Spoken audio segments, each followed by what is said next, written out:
Hello guys, welcome back to Sideline Football. So ഇന്നത്തെ video നമ്മൾ സംസാരിക്കുന്നത് ചാമ്പ്യൻസ് ലീഗിലെ ആഴ്സണലിന്റെ മൊണാക്കോയ്ക്കെതിരെയുള്ള മത്സരത്തെക്കുറിച്ചാണ്.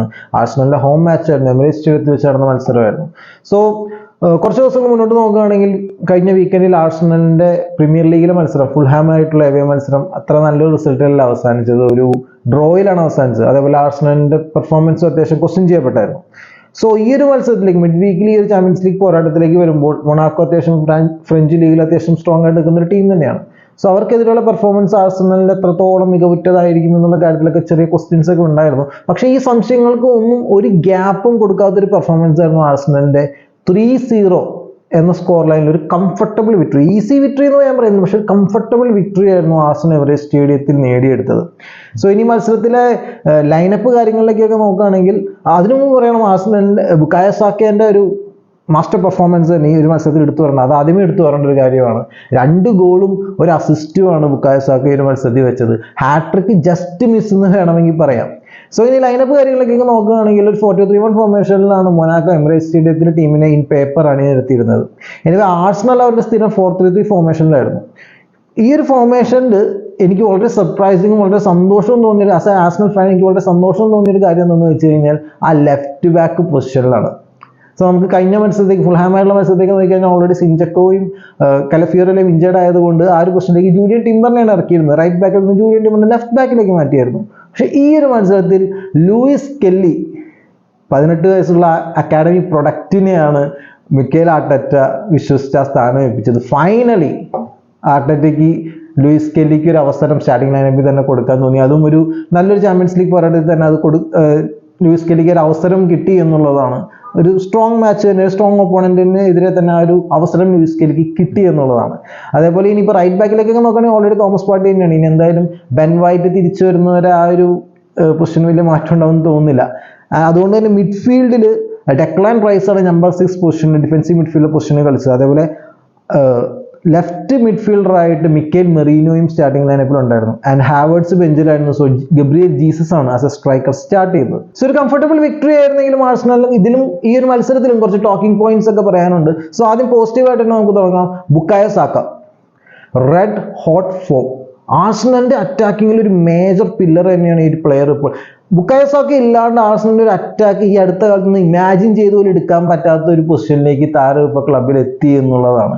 സോ ഈ ഒരു മത്സരത്തിലായാലും മത്സരത്തിന്റെ ഒരു കൺട്രോൾ കാര്യങ്ങളൊക്കെ തുടക്കുന്നുണ്ടെങ്കിൽ ആഴ്സണലിന്റെ കയ്യിലുണ്ടെങ്കിലും ഗോൾ നേടാനായിട്ട് ആസ് എ ടീം ആഴ്സണലിന് ഫസ്റ്റ് ഹാഫ് ഇത്തിരി മെനക്കേടായിരുന്നു. ലൈക്ക് അവസരങ്ങൾ ധാരാളം ഉണ്ടായിരുന്നില്ല, ഒന്നും ഫിനിഷ് ചെയ്യാനായിട്ട് ആഴ്സണൽ പ്ലേയേഴ്സിന് കഴിയുന്നുണ്ടായിരുന്നില്ല. മേജർ പ്ലേയേഴ്സ് എല്ലാം അവസരങ്ങൾ മിസ്സാക്കുന്ന ഒരു സാഹചര്യമായിരുന്നു. പക്ഷെ 34ാമത്തെ മിനിറ്റിൽ ബുക്കായോ സാക്കയാണ് അവിടെ രക്ഷകനായിട്ട് വന്നത്. ലെഫ്റ്റ് വിങ്ങിൽ നിന്നും ബോക്സിനടുത്ത് ലെഫ്റ്റ് വിങ്ങിൽ നിന്നും ഗബ്രിയേൽ ജീസസ് മൊണാക്കോ ബോക്സിന്റെ അക്രോസ് വെച്ച് കൊടുക്കുന്ന ക്രോസിലേക്ക് നല്ലൊരു ടാപ്പിൻ ഗോൾ തന്നെ നേടാൻ ബുക്കായോ സാക്കയ്ക്ക് കഴിഞ്ഞു. അങ്ങനെ എമിറേറ്റ്സിൽ ആ ഒരു ലെവറേജ് എടുക്കാനായിട്ട് ആഴ്സണലിന് സാധിച്ചു എന്നുള്ളതാണ് 34ാമത്തെ മിനിറ്റിൽ. അതിനുശേഷം സെക്കൻഡ് ഹാഫിലാണെങ്കിലും ആഴ്സണലിന് ചെറുതായിട്ട് കളിയിലെ പിടി ഒന്ന് വിട്ടുപോകുന്നു എന്ന് തോന്നി തുടങ്ങിയ സമയത്താണ് 78ാമത്തെ മിനിറ്റിൽ ആ ഒരു റീഅഷ്വറിങ് ഗോള് ബുക്കായോ സാക്ക നേടുന്നത്. പക്ഷെ ഇത്തവണ ശരിക്കും ഒരു ഓപ്പൺ പ്ലേയിൽ നിന്നുള്ള ഗോൾ എന്ന് പറയുന്നതിലുപരി മൊണാക്കോ പ്ലേയേഴ്സിന്റെ ഒരു മിസ്അണ്ടർസ്റ്റാൻഡിൽ നിന്ന് പോയതാണ്. സെൻട്രൽ ഡിഫൻഡറായ സാലിസും മൊണാക്കോ ഗോൾ കീപ്പറും തമ്മിലുണ്ടായ ഒരു മിസ്അണ്ടർസ്റ്റാൻഡിങ്ങിന്റെ ഇടയിൽ നിന്ന് പന്തെടുത്താണ് ബുക്കായോ സാക്ക ഗോൾ അടിക്കുന്നത്. അല്ലെങ്കിൽ ഹാവേർട്സ് വെച്ചു കൊടുക്കുകയാണ് ബുക്കായോ സാക്കയ്ക്ക് ആ ഒരു മിസ്റ്റേക്കിൽ നിന്നും. സോ അവിടെ തന്നെ ക്ലോസ് റേഞ്ചിൽ നിന്നാണ് ബുക്കായോ സാക്ക 2ാമത്തെ ഗോൾ നേടുന്നത്. ഇനി 3ാമത്തെ ഗോൾ 88ാമത്തെ മിനിറ്റിൽ 3ാമത്തെ ഗോൾ നോക്കുകയാണെങ്കിൽ ഒരു സെമി വോളി ചാൻസ് ആയിരുന്നു ബോക്സിനകത്ത്. നല്ലൊരു തകർപ്പൻ ഷോട്ട് തന്നെ സാക്കി അടിച്ചിരുന്നു. സോ ഒരു ഹാട്രിക്കാണ് അവിടെ എക്സ്പെക്ട് ചെയ്തത്. പക്ഷെ അൺഫോർച്ചുനേറ്റ്ലി ഹാവേർട്സിന്റെ സബ്സ്റ്റിറ്റ്യൂട്ട് ആയിട്ട് ഇറങ്ങിയ ഹാവേർട്സിന്റെ കാലിൽ തട്ടിയാണ് പന്ത് നെറ്റിനകത്ത് കയറിയത്. സോ ഗോൾ ഹാവേർട്സിന് പോയി, അസിസ്റ്റാണ് സാക്കിക്ക് കിട്ടിയത്. സോ ഹാട്രിക്ക് അവിടെ ജസ്റ്റ് മിസ്സാണെന്ന് വേണമെങ്കിൽ പറയാം. സോ ഈ ഒരു കോൺട്രിബ്യൂഷനോട് കൂടി നോക്കുകയാണെങ്കിൽ ബുക്കായോ സാക്ക ഈ യൂറോപ്യൻ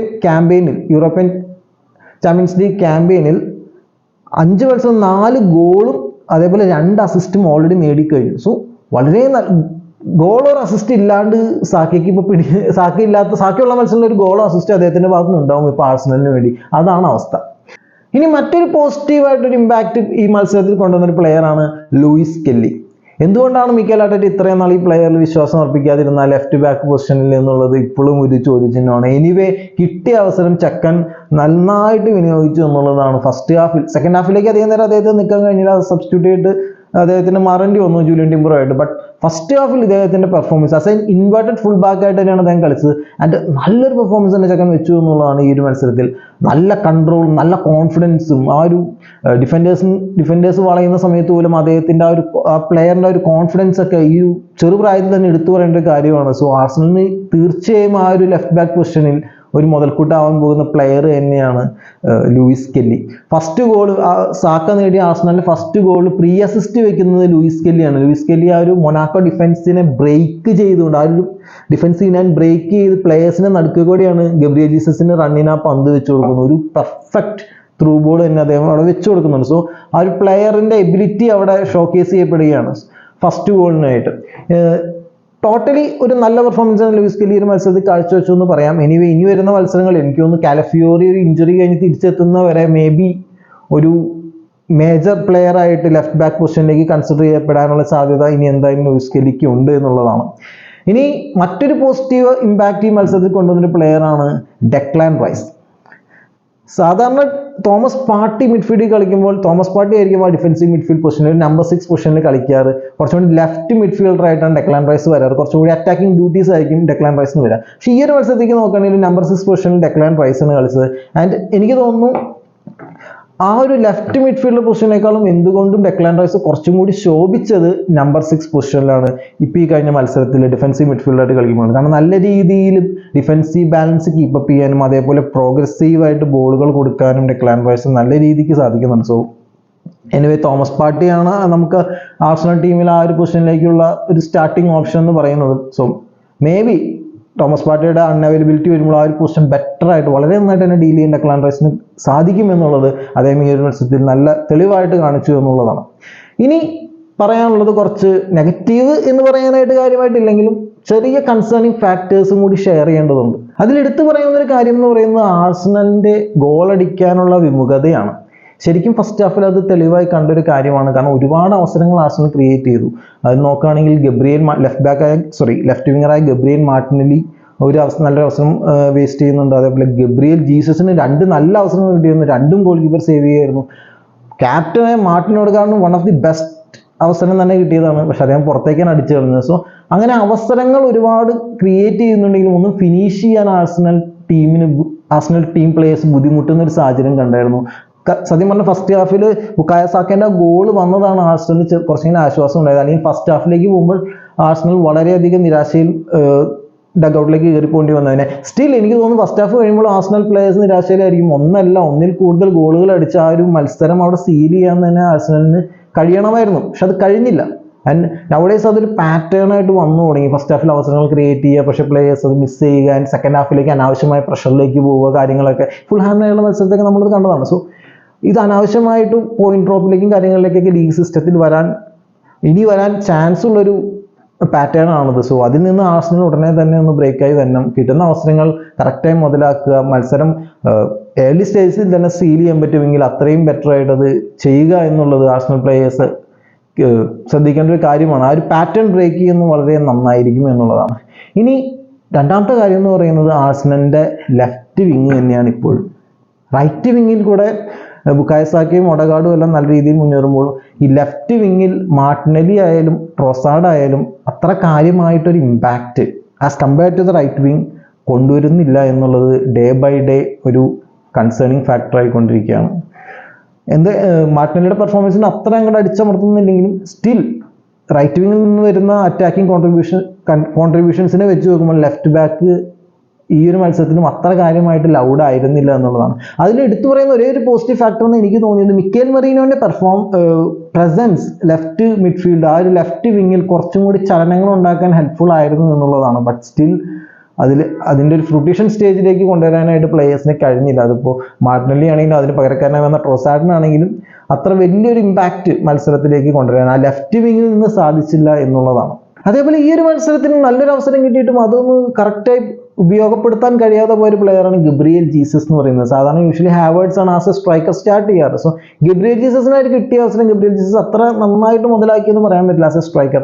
ഫസ്റ്റ് ഗോളിന് അസിസ്റ്റ് വെച്ചു, നല്ലൊരു ക്രോസ് തന്നെ അദ്ദേഹം വെച്ചു എന്നുള്ള സത്യം തന്നെ. ബട്ട് സ്റ്റിൽ അദ്ദേഹത്തിന് കിട്ടിയ അവസരം അദ്ദേഹം കറക്റ്റായിട്ട് വിനിയോഗിച്ചില്ല എന്നുള്ളത് തന്നെയാണ് ഈ മത്സരത്തിൽ പറയാനുള്ളത്. സോ ആസ് ഒരു ടീമിൽ ഇപ്പോൾ ഒരു സെക്കൻഡ് സ്ട്രൈക്കർ എന്ന് പറയാവുന്ന ഗബ്രിയേൽ ജീസസ് തന്നെ ഒരു പ്യുവർ സ്ട്രൈക്കിംഗ് റോള് കളിക്കാൻ അത്ര പൊലിമയുള്ള പ്ലെയർ അല്ലെങ്കിലും ഇപ്പോൾ ടീമിൽ പറയാവുന്ന സെക്കൻഡ് സ്ട്രൈക്കർ റോള് കളിക്കാൻ പറ്റുന്ന അല്ലെങ്കിൽ സെക്കൻഡ് സ്ട്രൈക്കറായിട്ട് കളിക്കാൻ പറ്റുന്ന ഒരു പ്ലെയർ ഗബ്രിയേൽ ജീസസ് ആണ്. പക്ഷേ ഗബ്രിയേൽ ജീസസിനായി കിട്ടിയ അവസരം അദ്ദേഹം കറക്റ്റായിട്ട് വിനിയോഗിച്ചില്ല എന്നുള്ളതും എടുത്തു പറയേണ്ട ഒരു കാര്യമാണ്. അതേപോലെ എടുത്തു പറയേണ്ട രണ്ടാമത്തെ ഹാഫിൽ, സെക്കൻഡ് ഹാഫിൽ ലിവർപൂൾ പ്ലെയറായ മിനാമിനെല്ലാം തിരിച്ചു വന്നതിന് സബ്സ്റ്റിറ്റ്യൂട്ടായി വന്നതിന് ശേഷം മൊനാക്കോ പ്ലേയേഴ്സ് പുറത്തേക്ക് എടുത്തൊരു എനർജി ഉണ്ട്. ഒരു 15-25 മിനിറ്റ്, എനിക്ക് തോന്നുന്നു 45 മിനിറ്റ് തുടങ്ങി 75 മിനിറ്റ് വരെ മൊനാക്കോ പ്ലേയേഴ്സ് പുറത്തെടുത്തൊരു എനർജി ഉണ്ട്. അവിടെ ഒരു ഷോട്ട് ഓൺ ടാർഗറ്റ് വരുന്നുണ്ട്, അതേപോലെ 1-2 അവസരങ്ങൾ അവർക്ക് ജസ്റ്റ് മിസ്സാവുന്നുണ്ട്, അവരുടെ അറ്റംപ്റ്റ്സ് പുറത്തേക്ക് പോകുന്നുണ്ട്. സോ ആ ഒരു നിമിഷത്തെ ഒരു ഗ്രേ പീരീഡ് ഉണ്ട്, ഒരു ഗ്രേ സെക്ഷൻ മത്സരത്തിലെ ആർസണലിന് ചെറുതായിട്ട് കാര്യങ്ങൾ കയ്യിൽ നിന്ന് പോയി തുടങ്ങിയ ഒരു സാഹചര്യം വന്നിട്ടുണ്ട്. അതാണ് ഞാൻ നേരത്തെ പറഞ്ഞത്, ബുക്കായോ സാക്കയുടെ രണ്ടാമത്തെ ഗോൾ, മൊനാക്കോ ഡിഫൻസിന്റെ മിസ്റ്റേക്കിൽ നിന്ന് വന്ന ഗോളാണത്. ബട്ട് എനിവേ ആ ഒരു ഗോളാണ് മത്സരത്തിൽ ആർസണലിന് ഒരു റീഅഷ്യൂറിംഗ് സ്റ്റേജിലേക്ക് തിരിച്ചു കൊണ്ടുവന്നു എന്നുള്ളത്. സോ മത്സരത്തിന്റെ ഇങ്ങനെയുള്ള സ്റ്റേജസിൽ ആർസണൽ പ്ലേയേഴ്സ് അവരുടെ ആ കൺട്രോൾ മത്സരത്തിൽ വിട്ടുകൊടുക്കാതിരിക്കുന്നതും വളരെയധികം ക്രൂഷ്യലായിരിക്കും. ഇനി വരുന്ന ലീഗ് സ്റ്റേജിലായാലും ചാമ്പ്യൻസ് ലീഗിലായാലും അത് വളരെ ക്രൂഷ്യലായിട്ടൊരു കാര്യമായിരിക്കും എന്ന് എനിക്ക് തോന്നിയിരുന്നു. സോ ഈ ഒരു മത്സരത്തിൽ ഇങ്ങനത്തെ കുറച്ച് കൺസേണിങ് ഫാക്ടേഴ്സ് എടുത്ത് കാണാമായിരുന്നു എന്നുള്ളത് ഒഴിച്ചാൽ വളരെ കംഫർട്ടബിൾ ആയിട്ടൊരു വിക്ടറി തന്നെയാണ് എമിറേറ്റ്സ് സ്റ്റേഡിയത്തിൽ ആർസണൽ നേടാൻ കഴിഞ്ഞത്. സോ ഈ ഒരു വിജയത്തോടു കൂടി ചാമ്പ്യൻസ് ലീഗ് ടേബിളിൽ 3-ാം സ്ഥാനത്തേക്ക് ആർസണൽ എത്തി എന്നുള്ളതാണ്. സോ ഇനി ആർസണലിന്റെ അടുത്ത മത്സരം വരുന്നത് പ്രീമിയർ ലീഗിൽ എവർട്ടനെതിരെയാണ് വീക്കെൻഡിൽ. സോ ആ ഒരു മത്സരത്തേക്ക് വരുമ്പോൾ ആർസണൽ ഇമ്പ്രൂവ് ആവേണ്ട ഏരിയാസ് എന്തൊക്കെയാണ്, അല്ലെങ്കിൽ മാറ്റം വരുത്തേണ്ട ഏരിയാസ് എന്തൊക്കെയാണെന്നുള്ളത് നിങ്ങൾക്ക് താഴെ കമന്റ് സെക്ഷനിൽ രേഖപ്പെടുത്താവുന്നതാണ് നിങ്ങളുടെ അഭിപ്രായങ്ങളായിട്ട്. അതേപോലെ നിങ്ങൾക്ക് ഈ വീഡിയോ ഇഷ്ടപ്പെട്ടെങ്കിൽ ഒന്ന് ലൈക്ക് ചെയ്യുക, ചാനൽ ഇതുവരെ സബ്സ്ക്രൈബ് ചെയ്തില്ലെങ്കിൽ സബ്സ്ക്രൈബ് ചെയ്ത് ചാനലിനെ സപ്പോർട്ട് ചെയ്യുക. നമ്മൾ 500 എന്നുള്ള ഒരു ചെക്ക് പോയിന്റിലേക്ക് ഇങ്ങനെ നീങ്ങുന്നേ ഉള്ളൂ. സോ ഒന്ന് സബ്സ്ക്രൈബ് ചെയ്ത് ചാനൽ സപ്പോർട്ട് ചെയ്യുക. അതേപോലെ നിങ്ങളുടെ മറ്റുള്ള ഫുട്ബോൾ ഫ്രണ്ട്സിനെല്ലാം ഈ വീഡിയോ ഒന്ന് ഷെയർ ചെയ്യുക. എസ്പെഷ്യലി ആർസണൽ ഫാൻസിനൊക്കെ ഈ വീഡിയോ ഒന്ന് ഷെയർ ചെയ്യുക, ചാനലിനെ കുറിച്ച് മെൻഷൻ ചെയ്യുക. സോ നമുക്ക് നമ്മുടെ ചാനലിന്റെ ടാർഗറ്റഡ് ഓഡിയൻസിലേക്ക് സൈഡ് ലൈൻ ഫുട്ബോളിന് ബെറ്റർ ആയിട്ട് റീച്ച് ചെയ്യാൻ പറ്റും എന്നുള്ളതാണ്. And finally thank you for watching this video and have A nice day.